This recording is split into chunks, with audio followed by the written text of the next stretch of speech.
안녕하십니까. 상담 심리학의 이론과 실제 이번에 3주차 여러분과 같이 함께할 박혜진입니다. 1, 2주차만 하면 될 줄 알고 했는데 3주차까지 하게 되었네요. 여러분과 또 1시간 25분 동안 원격으로 하겠습니다. 페이지는 72페이지고요. 항상 우리는 왜 시가 나오잖아요. 그래서 한번 얘기하고 가겠습니다. 상담의 초점은 문제가 아니라 개인이다. 상담의 목적은 특별한 한 가지 문제를 해결하는 것이 아니라 보다 나은 통합의 방식으로 현재와 미래의 문제에 대처할 수 있게 개인이 성장하도록 조력하는 것이다. 로저스가 얘기했죠. 그래서 지금 우리가 오늘은 제3장 내담자 이해와 평가입니다. 그 뒤에 이제 항상 우리 시가 있으니까 또 보고 가도록 하겠습니다. 자, 내담자 이해 평가. 자, 산은 제 무게를 견디느라 스스로 흘러내려 봉우리를 만들고 넘치지 않으려 강은 오늘도 수심을 낮추며 흐른다. 사는 것은 누구에게나 왜 견딤이 아니라 꽃순이 바람에 견디듯 눈보라를 견디듯 작은 나룻배가 거친 물결을 견디듯 엎드린 다리가 달리는 바퀴를 견디듯 적막과 슬픔을 견딘다. 폭설로 끊긴 미시령처럼 생의 건너에 있는 실종된 그리움의 안부를 견딘다. 남유정의 견딤에 대해서입니다. 그래서 항상 상담에서는 쉼표라고 생각하시고 중간중간 시가 나오고 하면은 한번 음미해 보셨으면 좋겠습니다. 여러분이 간호학과 2학년이시죠. 지금 사실 대구에는 코로나 때문에 막 여러 지방에서도 많이 오셨는데 간호사의 특징상 전문가입니다. 근데 일반 분이 어때요? 다 환자들이 몸이 아픈 사람이 왔기 때문에 짜증이 어마어마하게 많이 핵폭탄이라고 생각하시면 돼요. 그러면 우리가 어떻게 해야 될까요? 이 수업 들을 때마다 자기의 갑옷을 방패를 만든다고 생각하시고 자기를 잘 이해할 수 있고 쉬어갈 수 있는 그런 시간이 이런 저희 상담 이론과 실제 시간이라고 생각하면 좋겠습니다. 그래서 막 이렇게 이론적으로 주입하는 것보다는 여러분이 그렇구나 여러분은 전문가이시기 때문에 몸과 마음을 건강하게 해서 우선 나부터 건강한 다음에 그래야 이제 여러 환자들을 만날 수 있는 준비가 되지 않겠습니까? 그래서 그렇게 시작했으면 좋겠습니다. 그래서 오늘 제3장 내담자의 이해와 평가입니다. 자, 개요는 내담자의 특성, 두 번째 내담자의 현재 문제, 그리고 심리 검사를 통한 평가입니다. 그래서 길라잡이 문제는 자, 당신이 심리적으로 어려운 문제가 생겼을 때 어떻게 해결하라고 하는가? 우선 본인은 뭐 상담을 받든지 뭐 병원을 찾아가든지 뭐 여러 가지가 있겠죠. 두 번째, 어떤 사람들이 상담자를 찾아갈까? 그리고 세 번째, 당신은 사람들의 장점을 먼저 보는가 아니면 단점을 먼저 보는가예요. 그래서 오늘은 내담자에 대해서 이해하고 혹시나 자기 고민이 있으면 거기에 또 자기는 어떻게 해결하고 있는지를 그렇게 알아봅시다. 자, 이제 전체 살펴보기인데요. 내담자에 대한 정확한 이해, 좋은 상담관계 형성, 내담자의 적합한 상담 목표와 전략 수립에 도움이 됩니다. 자, 의사는 환자의 병을 정확하게 진단하고 처방하기 위해서 청진기를 대거나 엑스레이를 찍는 등 여러 가지 노력을 하게 됩니다. 이처럼 상담에서도 상담자는 내담자의 문제가 무엇인지 정확하게 파악하기 위해 다각도로 노력을 하며 이러한 노력을 통해 내담자를 정확하고 제대로 이해하게 됩니다. 내담자에 대한 정확한 이해는 좋은 상담 관계를 형성할 뿐 아니라 내담자에게 적합한 상담 목적과 전략을 세우는 데 도움이 됩니다. 그러므로 내담자를 정확하게 이해하는 일은 곧 상담의 성과와 직결됩니다. 그렇죠. 그래서 저는 항상 상담자는 1000개의 눈을 가지고 있어야 된다고 생각합니다. 한 개의 기준이 아니라 되게 민감하고 예민한 사람이 조금 더 내담자를 이해하는 폭이 좀 넓습니다. 자, 그리고 상담의 성과와 직결된다고 했죠. 그리고 내담자가 가지고 있는 문제, 내담자의 현재 기능 상태, 내담자의 장점과 자원, 발달력, 병력을 파악하고 질문, 심리 검사를 활용합니다. 자, 보시면 내담자의 현재 문제에 대한 이해는 주로 상담 초기 단계에 이루어지지만 초기 몇 회 내에 모두 이루어지는 것은 아닙니다. 상담이 진행됨에 따라 새로운 사실을 드러낼 수 있으므로 내담자에 대한 이해는 상담의 전 과정을 통하여 이루어진다고 볼 수 있습니다. 그러므로 상담자는 상담 진행 과정 중에 나타나는 내담자의 변화에 보다 적절하고 융통성 있게 대처해야 하며 필요에 따라서 상담 목표를 수정해 나가야 합니다. 상담자가 내담자를 이해하기 위해서는 현재 내담자가 가지고 있는 문제, 내담자의 현재 기능 상태, 내담자의 문제를 해결하는 데 긍정적으로 작용하는 그의 장점과 자원, 내담자의 발달력, 병력 등을 파악해야 합니다. 이런 정보는 내담자에게 직접 질문을 하거나 심리검사 등을 통해 파악할 수 있습니다. 그래서 다각도로 내담자를 이해하려면 어떻게 될까요? 상담자는 오픈 마인드, 선입견과 편견이 있으면 자세히 볼 수 없습니다. 그래서 항상 오픈 마인드로 대하는 걸로 하면 됩니다. 이제 첫 번째, 이제 내담자의 특성 이제 알아보죠. 자, 내담자는 자신이 가지고 있는 심리적인 문제를 해결하고자 상담자에게 도움을 받으러 오는 사람을 내담자라고 합니다.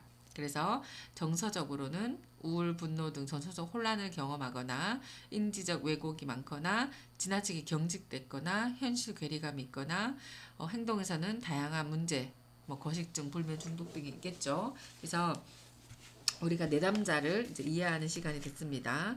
자, 그러면 도대체 내담자는 어떤 사람일까? 우리는 누구나 다 내담자가 될 수 있습니다.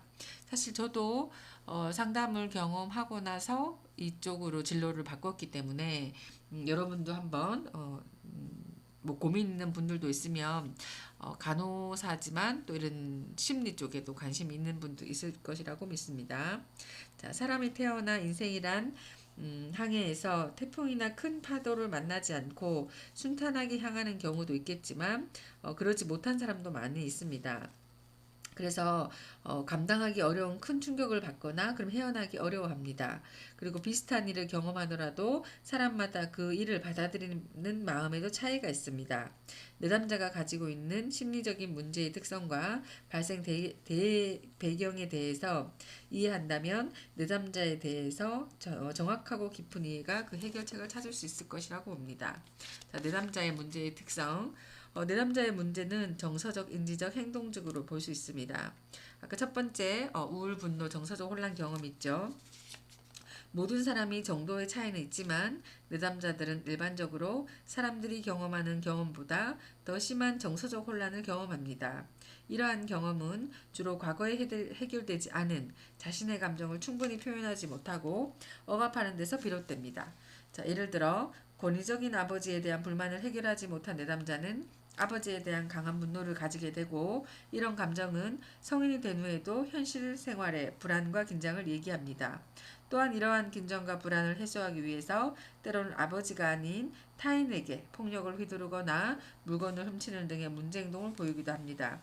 심각한 경우는 정신적 문제로 되기도 합니다. 자, 여러분 혹시나 여기 가슴 밑에 왜 엉치라 여기를 하죠? 거기 한번 쭉 눌러보세요. 아프면 자기의 이런 스트레스가 있거나 말을 많이 못했기 때문에 항상 자기 감정이나 어떤지를 봐야 되고 사실 우리나라 사람들은 감정 표현을 잘 하지 않습니다. 근데 저희가 지금 상담이잖아요. 상담사는 감정의 여러 가지 기쁘다, 즐겁다, 슬프다 이렇게 있잖아요. 감정 단어를 보고 내가 지금 뿌듯한가, 즐거운가, 아니 활기찬가 이렇게 자기를 돌아볼 수 있는 그런 시간을 좀 가졌으면 좋겠습니다. 자, 둘째, 내담자는 인지적으로 많이 왜곡되어 있습니다. 우리는 세상을 지각하고 판단하고 해석하는 과정을 거치는데 이 과정에 있는 그대로 현실을 받아들이기보다 다르게 지각하고 해석하여 받아들입니다.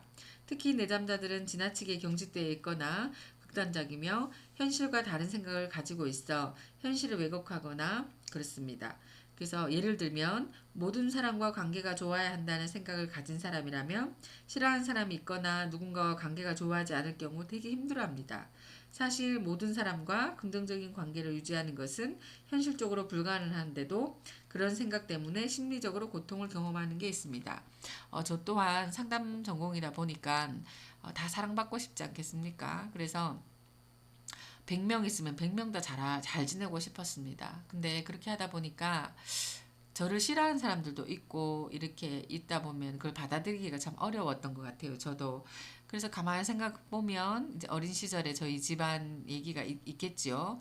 그래서 내가 왜 이렇게 문제를 가지고 있고 관계에서 그렇게 어려워할까라고 하나하나 보니 제가 100명이면 100명 다 잘 이쁨을 받고 싶거나 잘 지내고 싶은 저의 욕심인 걸 알았습니다. 그래서 이제는 49대 51.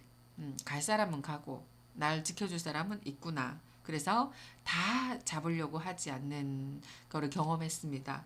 여러분들도 혹시 사랑 욕구가 있거나 인정 욕구가 있는 친구들은 한번 자기를 한번 돌아보는 시간이 되었으면 좋겠습니다. 자, 셋째, 내담자들은 거식, 불면, 중독, 폭력, 성문제, 불안과 두려움으로 인한 생활상의 어려움을 다양한 행동 문제를 가지고 있습니다. 예를 들어 고3이 된 남학생은 수업 시간에 주의 집중이 잘 안 되고 계속해서 성적이 떨어지고 가족에게 강한 분노를 표현하는 문제 행동을 드러내고 있습니다. 이러한 행동 문제는 내담자 자신이 겨우 인식할 수 있는 수준부터 주변 사람들과 자신에게 심각한 해를 끼치는 수준까지 광범위하게 나타납니다.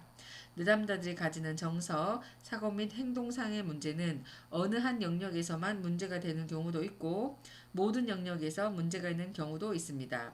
그런데 이를 자세히 검토해보면 서로 연관되어 있음을 알 수 있고 따라서 상담자들은 내담자의 문제 특성을 정확하게 이해하고 이에 적절한 접근을 해야 합니다. 그래서 우선 내담자의 문제의 특성에 대해서 알아봤습니다. 자, 이번에는 내담자에 대한 이해입니다. 자, 여기 PPT에 보시면 편안한 분위기, 내담자의 문제, 구체화 명료화, 그리고 내담자의 상황, 그다음 내담자의 강점, 내외적 자원을 파악을 하겠습니다. 첫 번째, 내담자는 막상 상담을 받으러 왔어도 긴장하고 불안하고 두려움을 느낍니다. 지금이라도 집에 갈까? 상담자가 자신을 어떻게 생각할까? 무슨 말부터 어떻게 해야 하나? 내가 말하고 싶지 않은 비밀도 다 말해야 하는 것이 아닐까? 혹시 내가 몰랐던 이상한 부분이 발견되지 않을까? 상담자가 나를 잘 이해해 줄까? 지금껏 스스로 잘 해결해 왔는데 그냥 참고 말까? 상담을 오랫동안 받아야 되는 건 아닐까? 상담하게 되면 도리어 더 힘들어지지 않을까? 상담료는 비쌀까? 여러 가지 생각을 하고 상담실에 옵니다. 따라서 상담자는 이러한 내담자의 마음을 잘 이해하고 내담자가 편안하게 자신의 어려움을 이야기해 나갈 수 있도록 분위기를 조성해야 됩니다. 상담자는 내담자가 어떤 문제로 힘들어하는지를 잘 이해하고 적절하게 도움을 줄 수 있어야 됩니다. 그래서 여러분이 어떤 상황에 있는지를 잘 살펴보아야 합니다. 특히 현재 어려워하는 문제가 무엇이고 문제가 발생하게 된 계기와 원인은 무엇인지 명료화하여 내담자의 표면적인 문제와 내면의 고통을 알 수 있어야 됩니다. 그래서 내담자의 우선 개인적인 특성, 환경적 특성, 그리고 내담자의 개인적 특성, 신체, 발달, 인지, 정서, 성격 등 전체적인 면에서 이해하며 내담자가 처해 있는 가족, 또래, 학교, 직업, 지역사회 환경 등을 중심으로 환경적 특성을 알아보는 것이 필요합니다. 끝으로 내담자의 문제를 구체적으로 파악함과 더불어 상담자는 내담자의 강점인데 아까 처음에 우리 길라잡이에 보면 나는 사람의 장점을 먼저 보나 단점을 보나 있었죠. 그래서 상담에서의 내담자의 자원을 찾아야 됩니다. 그래서 내담자를 이해하는 과정에서 상담자가 보이는 감정, 생각, 행동, 그럴 만한 이유가 있고 내담자가 처한 상황에서 그가 선택한 행동은 그가 할 수 있는 최선의 선택임을 느낄 수 있으며 진정으로 내담자를 공감으로 이해하게 됩니다. 저는 상담은 누군가가 지시하거나 가르쳐주는 게 아니라 그 사람의 신발을 내가 신어보는 거죠. 그 신발을 신어보면 어떤 상황, 어떤 환경 이런 걸 느낄 수 있겠죠. 하지만 상담이 끝나면 어떨까요? 신발은 벗으셔야 됩니다. 일상으로 돌아오게 돼서 이 분리가 잘 되셔야 돼요. 만약에 어떤 친구가 자살을 하고 싶다고 했는데 계속 그 내담자가 고민이 돼서 계속 머릿속에서 생각하면 그 내담자한테도 도움이 되지 않고 상담자 또한 소진됩니다. 피곤하고 내담자가 한 명이 아니지 않습니까? 그래서 상담할 때는 충분히 공감하고 따뜻하게 격려하고 그 사람의 마음으로 신발을 신어보지만 상담이 끝난 후에는 빨리 원래 자기의 모습으로 돌아와야 되는 것도 상담자의 역할입니다. 자, 내담자. 자, 현재 문제.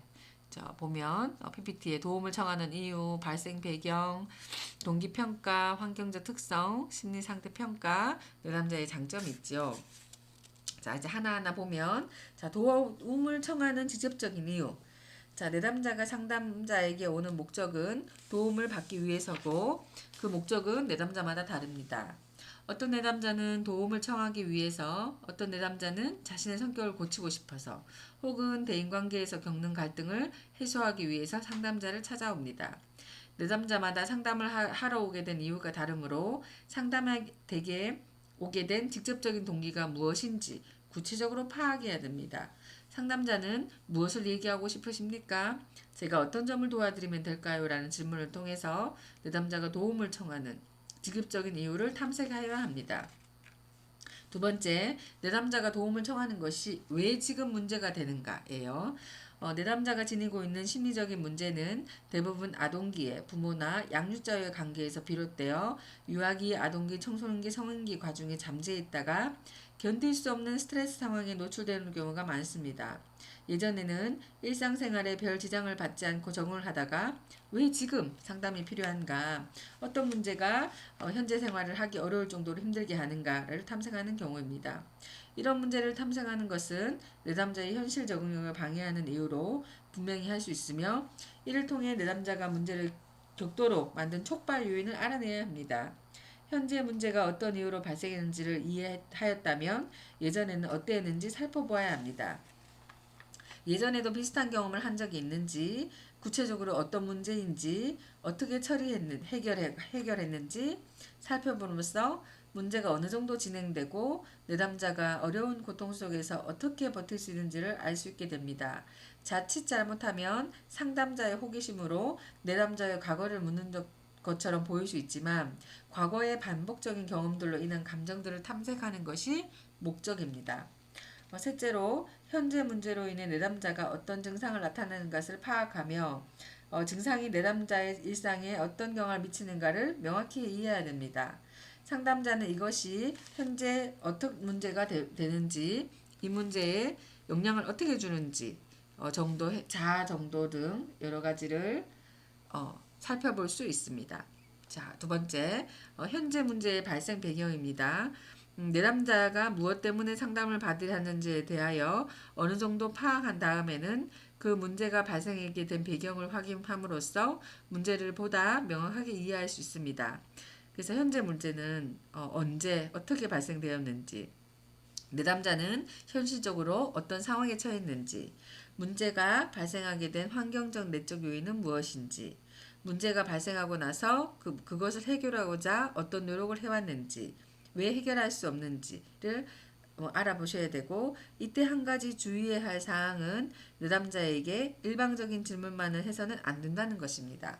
상담자는 내담자에게 필요한 정보를 얻기 위해 질문을 사용할 수밖에 없지만 질문을 하더라도 내담자에게 자신을 충분히 표현할 수 있는 기회를 제공하는 게 좋습니다. 그러니까 궁금하다고 막 이렇게 추궁하는 것처럼 그렇게 문제를 하진 않죠. 그리고 세 번째, 상담 동기의 평가입니다. 상담을 움직이는 힘은 상담자의 힘이 아니라 어디까지나 문제를 해결을 하고자 하는 내담자 자신의 확고한 의지에서 나오므로 상담을 통해 자신을 힘들게 하는 심리적인 문제를 해결하고자 하는 내담자의 의지와 동기를 확인하는 작업이 필요합니다. 왜 저희도 상담하다 보면 억지로 끌려오고 막 부모님이 시키거나 할 수 있잖아요. 그러면 상담이 제대로 되지 않습니다. 그래서 상담의 의지와 동기는 내담자가 어떻게 참여하는가에 따릅니다. 그래서 내담자가 자발적으로 상담에 참여하는 것은 내담자 스스로가 어떤 문제가 있다고 느끼고 그 문제를 전문적인 도움을 빌려 해결해 가고자 하는 자신에게 도움이 될 것이라는 기대와 의지를 가지고 있습니다.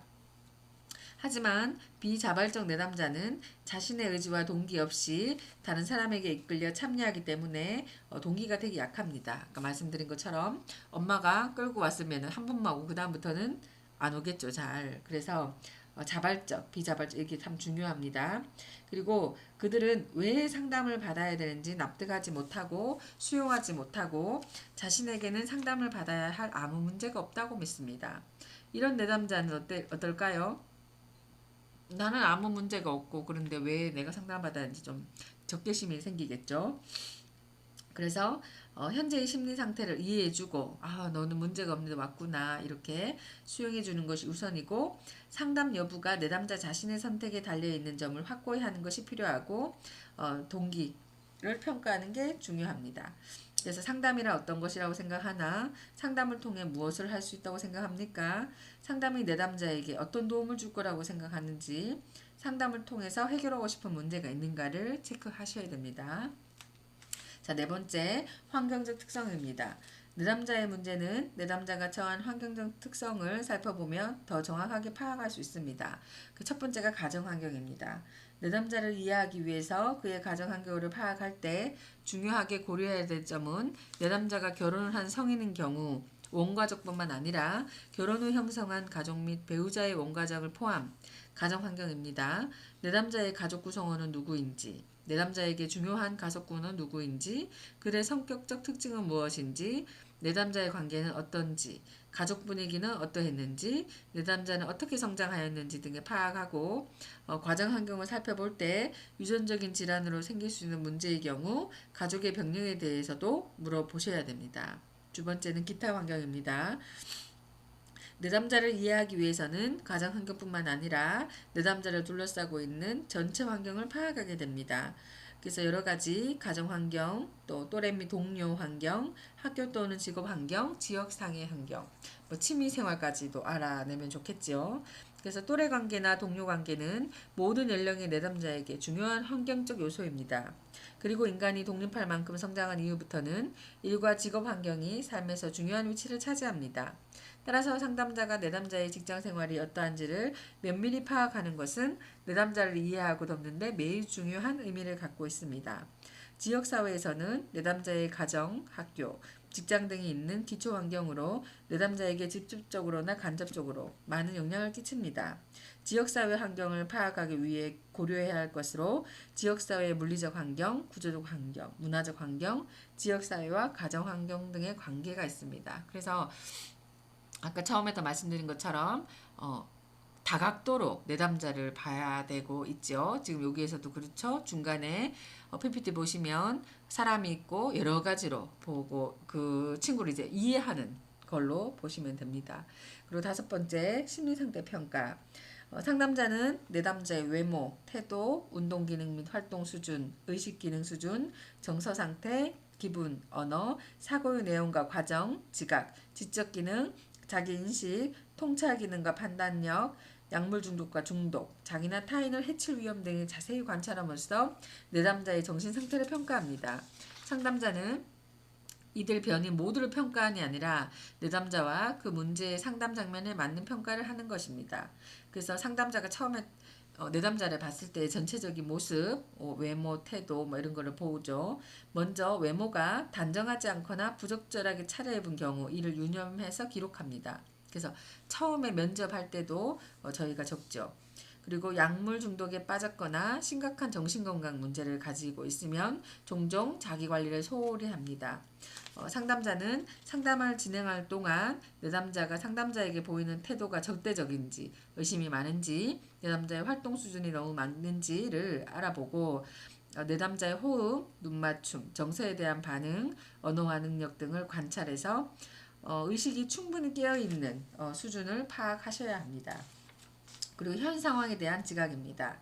현 상황에 대한 지각이란 만일 내담자가 상담자가 누구인지, 자신이 누구인지, 또 상담자가 왜 여기 있는지 모른다거나 혹은 반응이 없고 극도로 산만하거나 무엇이 진행되는지 대해서 혼란스러워한다면 이를 기록해 두셔야 합니다. 그리고 감정과 기분. 감정은 정서가 밖으로 표현되는 것으로 다른 사람이 관찰할 수 있는 것입니다. 상담자는 감정의 네 가지 특성, 즉 적절성, 강도, 유동성, 그리고 범위를 평가합니다.